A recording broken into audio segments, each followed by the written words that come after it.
My name is Kim, and I live in Skokie, Illinois. I am a part-time worker for a family business. I also do some freelance writing, and I have 2 young boys and a husband.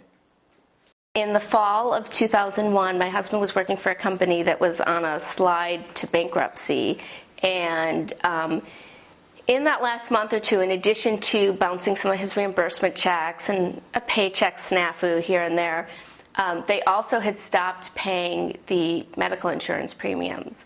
And they didn't tell the workers this, of course. They were still deducting it from the paycheck. But my husband got wind of this, and he got a letter from the insurance company verifying our coverage.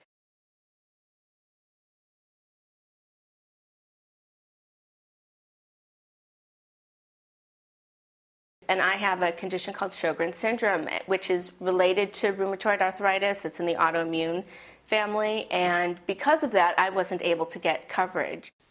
And currently, my husband works at a small business, and they only provide the medical insurance for a handful of their employees, and it's a huge expense for the business. And the way that works is we now have a policy that has a $5,000 family deductible, which is a pretty high expense, and even scarier, we manage to meet it every year that we've had that, usually within 6 or 7 months' time.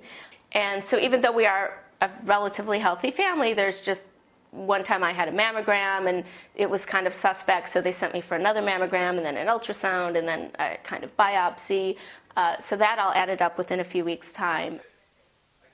I do think the lack of available and affordable insurance really puts a damper on the entrepreneurial spirit of the typical American, because whenever I meet someone who's doing their own thing, the first thing that pops into my mind is, well, how are you getting your insurance? And my husband is really concerned about future employment opportunities. We've talked about my husband looking for a new job, and that's a big issue that's come up with that. If he does want to work for a smaller company, what if they provide insurance that's even worse than what we have now?